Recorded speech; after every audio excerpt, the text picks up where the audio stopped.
لله نحمده ونستعينه ونستغفره ونؤمن به ونتوكل عليه ونعوذ بالله من شرور أنفسنا ومن سيئات أعمالنا من يهده الله فلا مضل له ومن يضلله فلا هادي له ونشهد أن لا إله إلا الله وحده لا شريك له ونشهد أن سيدنا ومولانا محمدا عبده ورسوله صلى الله تعالى عليه وعلى آله وأصحابه وأزواجه وذرياته وبارك وسلم تسليما كثيرا كثيرا أما بعد فأعوذ بالله من الشيطان الرجيم بسم الله الرحمن الرحيم يا أيها الذين آمنوا اصبروا وصابروا ورابطوا واتقوا الله لعلكم تفلحون وقال تعالى سلام عليكم بما صبرتم فنعم عقبى الدار صدق الله مولانا العظيم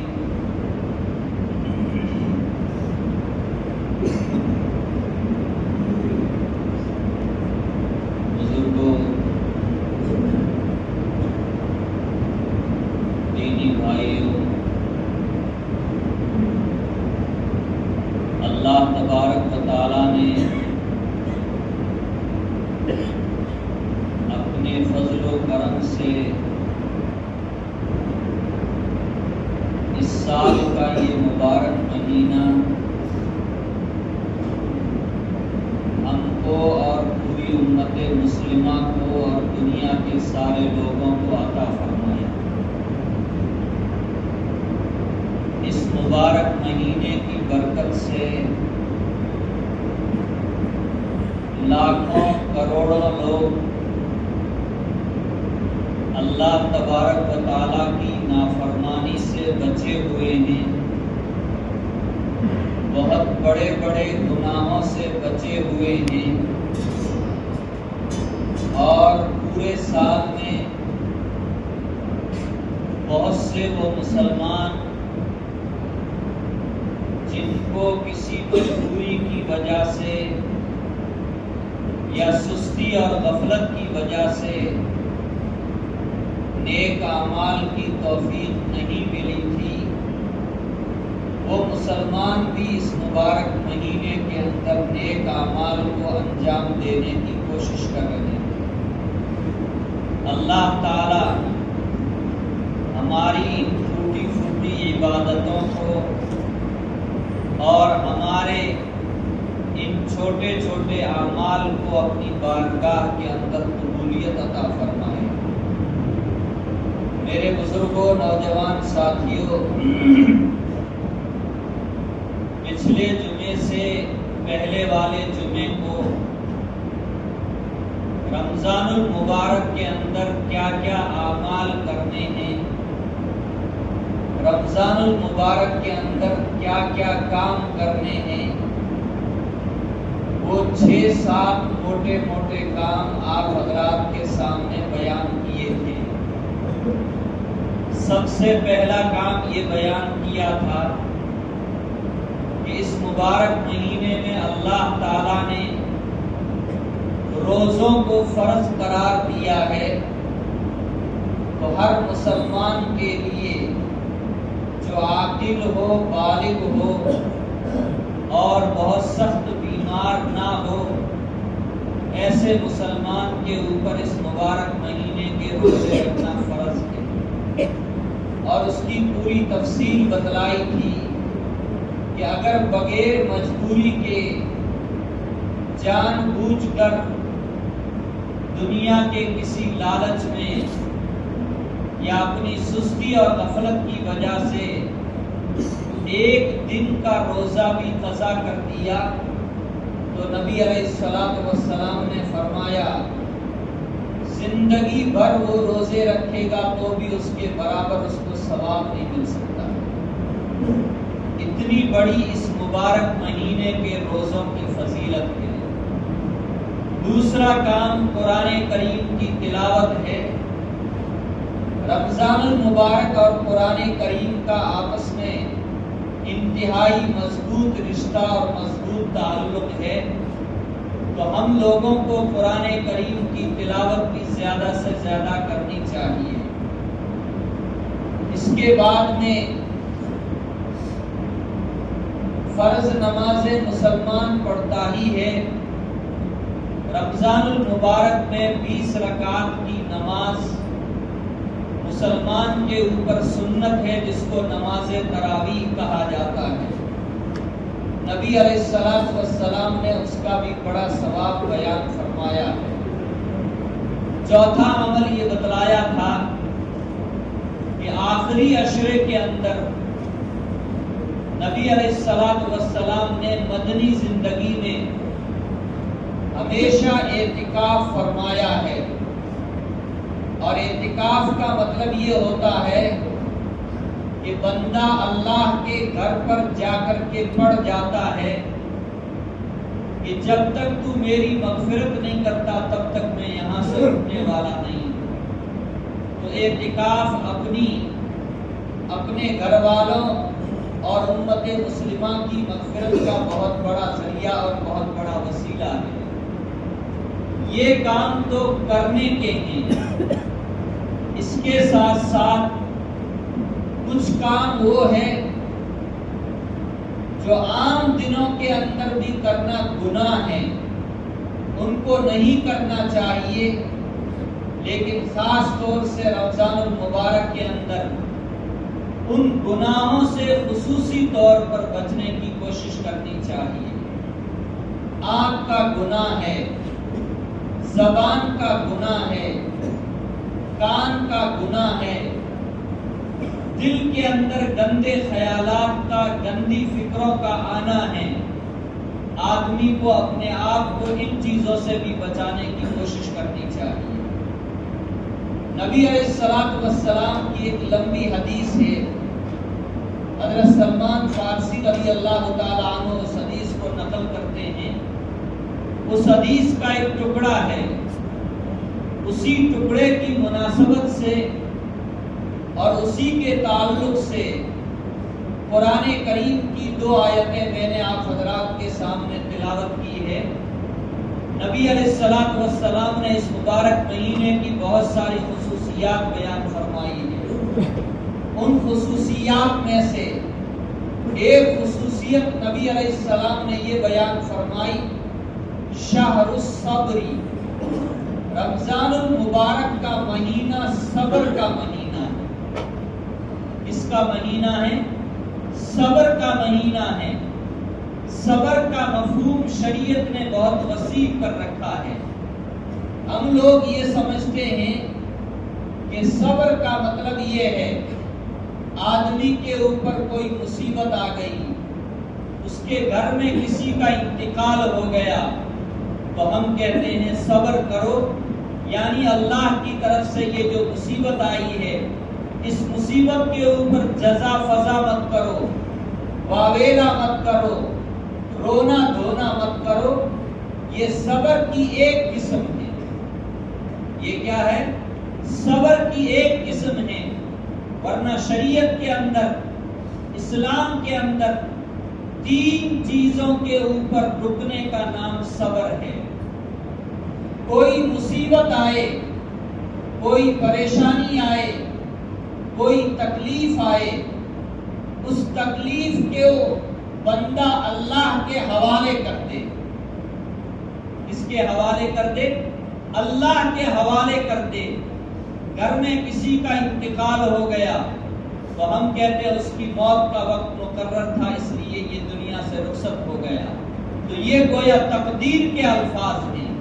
کہ اللہ کے یہاں اس کی زندگی اتنی ہی مقدر تھی، یہ اپنی زندگی پوری کر کے دنیا سے چلا گیا، ہم اس کی زندگی میں سے ایک دن تو کیا، ایک سانس اور ایک گھڑی کا بھی اضافہ نہیں کر سکتے۔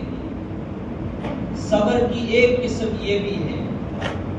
دوسری قسم صبر کی، صبر عن المعصیہ ہے، گناہ سے آدمی اپنے آپ کو بچائے، یہ بھی صبر ہے۔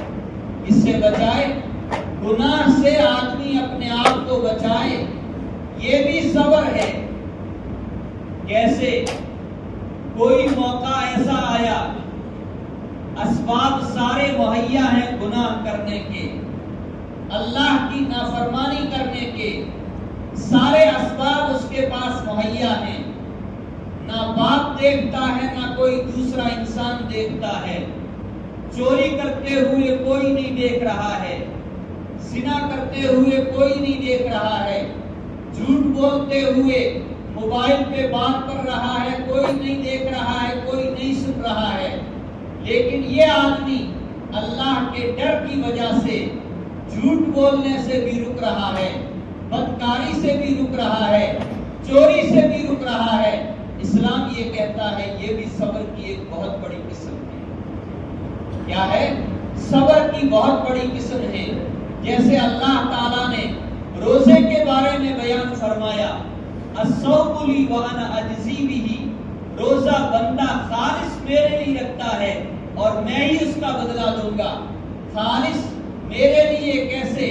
اس کا مطلب یہ ہے کہ روزے کی حالت میں آدمی کھاتا نہیں، پیتا نہیں، دوسرے برے کاموں سے رکا ہوا ہے، لیکن اس کو کوئی دیکھ بھی نہیں رہا ہے، پھر بھی وہ ان چیزوں سے رکا ہوا ہے۔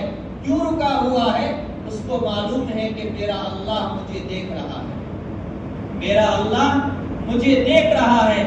تو یہاں کھانے پینے جس سے اللہ نے روزے کی حالت میں منع کر دیا، اس کام سے یہ بندہ رکا ہوا ہے، ان چیزوں سے یہ بندہ رکا ہوا ہے، یہ بھی گناہوں کے رکنے کے اوپر صبر ہے۔ کیا ہے؟ صبر ہے۔ اس لیے نبی علیہ السلام نے فرمایا شہر الصبر، یہ مہینہ صبر کا ہے۔ قرآن کریم میں اللہ تعالیٰ نے فرمایا یا ایھا الذین آمنوا استعینوا بالصبر والصلاۃ، اے ایمان والو اللہ کی اگر مدد چاہتے ہو، اللہ کی غیبی نصرت چاہتے ہو، تم یہ چاہتے ہو کہ اللہ ہمیشہ ہمارے ساتھ میں رہے، تو تم دو کام کرو، نماز کی پابندی کرو اور جہاں صبر کرنے کی ضرورت ہو وہاں صبر کرو۔ ان اللہ مع الصابرین، اللہ صبر کرنے والوں کے ساتھ ہے، اللہ صبر کرنے والوں کی مدد فرماتا ہے۔ یہ صبر کی دو قسمیں ہوئی۔ تیسری قسم ہے صبر علی الطاعہ، نیکی کے اوپر صبر کرنا۔ کس کے اوپر صبر کرنا؟ نیکی کے اوپر صبر کرنا۔ 13 گھنٹے کا روزہ ہے، آدمی نے کچھ کام کیا، سفر میں چلا گیا، پیاس کا شدید احساس ہے، سخت پیاس لگی ہے، سخت بھوک لگی ہے، روزہ بہت بڑی عبادت ہے، روزہ اللہ کی بہت بڑی نیکی اور بہت بڑی اطاعت ہے۔ اب آدمی چاہے تو پانی پی سکتا ہے، چاہے تو کھانا کھا سکتا ہے، لیکن کھانے پینے سے رکا ہوا ہے، اور رکنے کے ساتھ اس تکلیف کا کسی بندے کے سامنے اظہار بھی نہیں کرتا ہے۔ کیا نہیں کرتا ہے؟ اظہار بھی نہیں کرتا ہے کہ ہائے آج مجھے سخت پیاس لگ گئی ہے، مجھے سخت بھوک لگ گئی ہے، مجھے تو آج روزے کے اندر بڑی پریشانی پیش آ گئی، بڑی دقت پیش آ گئی، کسی بندے کے سامنے اس کا وہ ذکر نہیں کرتا ہے۔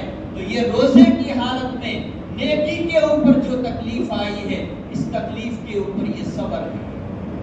یہ کیا ہے؟ صبر ہے۔ قرآن کریم میں اللہ تبارک و تعالیٰ نے جگہ جگہ فرمایا یا ایھا الذین آمنوا اصبروا، اے ایمان والو صبر کیا کرو، وصابروا، اور ایک دوسرے کو صبر کی تلقین کیا کرو۔ کیا کیا کرو؟ خود بھی صبر کیا کرو اور ایک دوسرے کو صبر کی تلقین بھی کیا کرو۔ دیکھو صبر کی تینوں قسموں میں سے جس قسم کے اوپر بھی ہم صبر کریں گے اس کو صبر کے اندر لکھا جائے گا۔ صبر علی المعصیہ کی ایک مثال یاد آئی جو پہلے بھی بیان کی تھی۔ بنی اسرائیل کے اندر ایک شخص تھا، بڑا فاجر، بڑا فاسد تھا، بڑا گنہگار تھا۔ اللہ نے اس کو مال و دولت بھی بہت دی تھی، دنیا کا کوئی گناہ اس نے چھوڑا نہیں جس کو کیا نہ ہو۔ ایک مرتبہ ایک عورت جس کے شوہر کا انتقال ہو گیا، اس کے گھر کے اندر فاقہ پڑ گیا، عورت کے گھر کے اندر فاقہ پڑ گیا، چھوٹے چھوٹے بچے ہیں، وہ بھوک سے بلبلا رہی ہے، دعائیں بھی کر رہی ہے۔ پھر سوچا ابھی کھانے کا انتظام نہیں ہے، فلاں شخص بہت مال اس کو اللہ نے دیا ہے، میں اس کے پاس سے کچھ مال لے کر کے آتی ہوں اور غلہ وغیرہ اناج وغیرہ لے کر کے آؤں گی اور اپنے بچوں کے لیے کچھ کھانے پینے کا انتظام کروں گی۔ وہ عورت بڑی حیا کے ساتھ، بڑی شرم کے ساتھ اور بڑی ندامت کے ساتھ اس کے پاس مال مانگنے کے لیے گئی کہ میرے بچے بھوک کی وجہ سے مر رہے ہیں، میرے بچے کئی دنوں سے بھوکے ہیں، تم کچھ مال دے دو، میں اس مال کے ذریعے کچھ گھر میں لاؤں گی اور لا کر کے اپنے بچوں کے کھانے کا انتظام کروں گی۔ وہ کہنے لگا پیسہ بہت دے دوں گا، مال بہت دے دوں گا، لیکن میری ایک شرط ہے۔ میری ایک کیا ہے؟ شرط ہے۔ عورت نے نگاہ نیچے جھکا لی، سر نیچے کر لیا کہ میں اس کی شرط کو پورا نہیں کر سکتی ہوں، لیکن بچوں کی زندگی کا مسئلہ تھا۔ کس کا مسئلہ تھا؟ بچوں کی زندگی کا مسئلہ تھا۔ اس نے کہا تم اپنی شرط بتاؤ، اگر مجھ سے ہو سکا تو میں اس شرط کو پورا کر دوں گی۔ کہنے لگا مجھے مال بہت دوں گا، لیکن میری شرط یہ ہے کہ میں تیرے ساتھ اپنی ضرورت پوری کروں گا۔ کیا کروں گا؟ تیرے ساتھ میں اپنی ضرورت پوری کروں گا۔ کہنے لگی اگر میری ذات کا مسئلہ ہوتا، اگر میری جان کا مسئلہ ہوتا تو میں اپنی جان کو قربان کر دیتی، لیکن یہ غلط کام کرنے کے لیے تیرے ساتھ تیار نہیں ہوتی۔ میری اولاد کی زندگی کا مسئلہ ہے اور اللہ کو یہی منظور ہے، تو میں تیری یہ شرط منظور کرتی ہوں اور میں تمہارے ساتھ اس کام کے لیے تیار ہوں۔ لکھا ہے کتابوں کے اندر، وہ مال لے گئی، اپنے بچوں کی ضروریات کو پورا کیا۔ رات کو وہ شخص اپنی ضرورت پورا کرنے کے لیے آیا اور جیسے ہی کپڑے اتارے، عورت کہنے لگی خدا کے بندے، اللہ کی قسم میرے شوہر کے علاوہ میری پوری زندگی کسی نے میرا بدن نہیں دیکھا۔ خدا کی قسم پوری زندگی میرے شوہر کے علاوہ بچپن میں ماں باپ نے دیکھا ہوگا، بھائیوں نے دیکھا ہوگا، بہنوں نے دیکھا ہوگا، لیکن بالغ ہونے کے بعد، شعور سنبھالنے کے بعد میں میرے بدن کا کوئی حصہ جو چھپانے کے لائق ہے، میرے بدن کا وہ حصہ میرے شوہر کے علاوہ کسی نے نہیں دیکھا۔ آج میری اولاد کی جان کی وجہ سے، اس مجبوری کی وجہ سے تیرے سامنے مجھے اپنے بدن کو کھولنا پڑ رہا ہے۔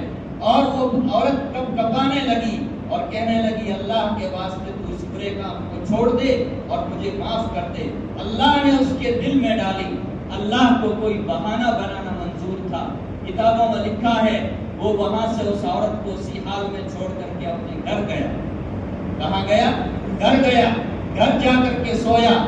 صبح فجر کے وقت میں لوگوں نے دیکھا تو اس کا انتقال ہو چکا تھا۔ بنی اسرائیل کے اندر اللہ کا یہ دستور تھا، یہ قانون تھا کہ جب کسی کا انتقال ہوتا تھا تو اس کے گھر کے آگے لکھ دیا جاتا تھا کہ یہ جنت میں جائے گا یا جہنم میں جائے گا۔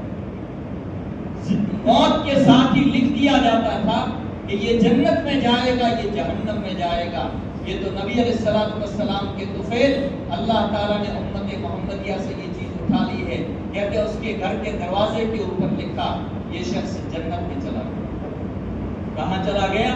اتنا بدکار تھا، اتنا فاسد تھا، لیکن اس کی عزت کو بچایا۔ اس کی عزت کے بچانے کی وجہ سے اس نے گناہ کے اوپر یہاں آ کر کے صبر کر لیا۔ اس صبر کے نتیجے میں اللہ تبارک و تعالیٰ نے اس کے لیے جنت کا فیصلہ فرما دیا۔ تو تو میرے بزرگوں اور دوستوں، صبر بہت بڑی چیز ہے، اور یہ مہینہ تو نبی علیہ السلام نے فرمایا صبر ہی کا مہینہ ہے۔ اس لیے میرے نوجوان بھائیوں، میں آپ سے بہت ادب کے ساتھ اللہ کے لیے درخواست کرتا ہوں، ہم اپنے دنیا کے کاموں کی وجہ سے، ہم معمولی بہانوں کی وجہ سے روزے جیسے بہت بڑی عبادت کو، روزہ جیسے نیک عمل کو ہم ہرگز نہ چھوڑیں۔ ہمیں جگہ جگہ گھومنے کا موقع ملتا ہے، لوگوں سے ملنے کا موقع ملتا ہے، بستیوں میں جانے کا موقع ملتا ہے۔ صبح 8 بجے، صبح 9 بجے ہماری بستیوں سے نوجوان لوگ ٹیفن لے کر کے نکلتے ہیں۔ کہاں جا رہے ہیں؟ کوئی کسی کام پہ جا رہا ہے، کوئی کسی دکان پہ جا رہا ہے۔ روزہ نہیں رکھا، یہ روزہ تو رکھا نہیں، ہماری مجبوری ہے، کچھ کما کر کے لے آتے ہیں۔ میرے نوجوان ساتھیوں، 11 مہینے اللہ نے موقع دیا تھا کمانے کا، ایک مہینہ یہ اعمال کے اعتبار سے سیزن کا مہینہ ہے، اعمال کے اعتبار سے عبادت کا مہینہ ہے، اعمال کے اعتبار سے بہت قیمتی مہینہ ہے۔ اس لیے ہم معمولی چیزوں کو بہانہ بنا کر کے ہرگز روزے کو چھوڑیں۔ روزے کی مکمل پابندی کرنے کی فکر کریں، ہم بھی فکر کریں، اپنی ماں بہنوں کو بھی فکر کروائیں، اپنے بچوں کو بھی فکر کروائیں۔ گھروں کے اندر ماحول ایسا بن گیا، بوڑھے لوگ بیٹھے روزہ رکھتے ہیں اور جوان لوگ معمولی بہانے کی بنیاد کے اوپر روزے چھوڑ دیتے ہیں۔ میرے بزرگوں اور دوستوں، یہ اللہ کی ناراضگی کو دعوت دینے والی چیز ہے، یہ اللہ کے عذاب کو دعوت دینے والی چیز ہے۔ اس لیے اس گناہ سے اور اس جرم سے ہمیں بچنے کی پوری کوشش کرنی چاہیے، اور اس کے اوپر جو تکلیف آئے اس کے اوپر ہمیں صبر کرنا چاہیے۔ قرآن کریم میں اللہ تعالیٰ نے فرمایا، جب اللہ تعالیٰ میدان محشر میں جنتیوں کے لیے جنت کے فیصلے کرے گا، جہنمیوں کے لیے جہنم کے فیصلے کرے گا، جنتی لوگ جنت میں جائیں گے تو فرشتے ان کو سلام کریں گے۔ کیا کریں گے؟ سلام کریں گے، اور سلام کرتے ہوئے وجہ بیان کریں گے، سلام علیکم بما صبرتم، تم نے دنیا کے اندر نیک کام پر تکلیف تھی اس کے اوپر صبر کیا، کوئی تکلیف آئی اس کے اوپر تم نے صبر کیا، گناہوں سے اپنے آپ کو بچانے کے لیے تم نے صبر کیا، سلام علیکم، تمہارے اوپر سلامتی ہو۔ کیوں سلامتی ہو؟ بما صبرتم، اس لیے کہ تم نے دنیا کے اندر رہتے ہوئے صبر کیا۔ فنعم عقبی الدار، اور آج یہ ٹھکانہ بہت بہترین ہے، آج یہ جنت کا ٹھکانہ بہت بہترین ہے۔ تو حدیث کا یہ ٹکڑا نبی علیہ السلام نے فرمایا، شہر الصبر، یہ مہینہ صبر کا ہے۔ آگے دوسرے ٹکڑے کے اندر نبی علیہ السلام نے فرمایا، شہر المواسات، شہر المواسات، یہ ایک دوسرے کے ساتھ ہمدردی اور خیر خواہی کرنے کا مہینہ ہے، یہ ایک دوسرے کے ساتھ ہمدردی اور خیر خواہی کرنے کا مہینہ ہے۔ بھائی بھائی کے ساتھ خیر خواہی کرے، اولاد ماں باپ کے ساتھ خیر خواہی کرے، رشتہ دار رشتہ داروں کے ساتھ خیر خواہی کرے، ایک مسلمان دوسرے مسلمانوں کے ساتھ خیر خواہی کرے، ایک مسلمان دوسرے انسان کے ساتھ خیر خواہی کا معاملہ کرے۔ شہر المواسات، یہ غم خواری کا اور خیر خواہی کا مہینہ ہے۔ نبی علیہ السلام نے فرمایا، الدین النصیحہ، دین نصیحت اور خیر خواہی کا نام ہے۔ نبی علیہ السلام سے پوچھا گیا، لمن، کن لوگوں کے لیے دین خیر خواہی کا اور ہمدردی کا، دین خیر خواہی اور ہمدردی کا نام ہے؟ نبی علیہ السلام نے فرمایا، للہ ولرسولہ ولائمۃ المسلمین وعامتہم، اللہ کے لیے خیر خواہی کرے، اللہ کے رسول کے لیے خیر خواہی کرے۔ اللہ کی خیر خواہی یہ ہے کہ اللہ کو ایک مانے، اللہ کے ساتھ کسی کو شریک اور ساجی نہ ٹھہرائے۔ وَلِرَسُولِهِ، اللہ کے رسول کے لیے خیر خواہی، یہ دین ہے۔ رسول کے لیے خیر خواہی کیا ہے؟ رسول اللہ صلی اللہ علیہ وسلم کو اللہ نے دنیا میں مبعوث فرمایا، آپ جو باتیں لے کر کے آئے ہیں، جو احکام لے کر کے آئے ہیں، وہ احکام بالکل برحق ہیں، سچے ہیں، ہم ان احکام کو برحق اور سچا مانیں۔ وَلِأَئِمَّةِ الْمُسْلِمِينَ، عام مسلمانوں کے ساتھ میں ہمدردی ہمدردی اور خیر خواہی کرنے کا نام دین ہے. وَلِأَئِمَّةِ الْمُسْلِمِينَ مسلمانوں کے بادشاہوں کے ساتھ ائمہ کے ساتھ خیر خواہی کرنے کا نام دین ہے. وَلِعَامَّتِهِمْ اور عام مسلمانوں کے ساتھ بھی ہمدردی اور خیر خواہی کی جائے تو یہ بھی دین کے اندر داخل ہے. اس لیے میرے بزرگوں اور دوستوں یہ صبر کا اور ہمدردی کا مہینہ ہے. یہ لمبی حدیث ہے. آپ نے فضائل رمضان کے اندر اس حدیث کو سنا بھی ہوگا اور بہت سارے ساتھیوں نے پڑھا بھی ہوگا. اس کے دو ٹکڑے شہر الصبر و شہر المواساتی کہ یہ صبر کا مہینہ اور یہ غمخواری کا مہینہ ہے. صبر کی کیا تفصیل ہے, کن کن چیزوں کے اوپر صبر کرنا چاہیے, وہ چیزیں میں نے آپ حضرات کے سامنے بیان کی. اللہ تعالی ہم سب کو سمجھنے کی اور ان باتوں کے اوپر عمل کرنے کی توفیق عطا فرمائے. وآخر دعوانا الحمدللہ رب العالمین. Thanks for watching. Don't forget to like, comment, share and subscribe to Al Wahid channel.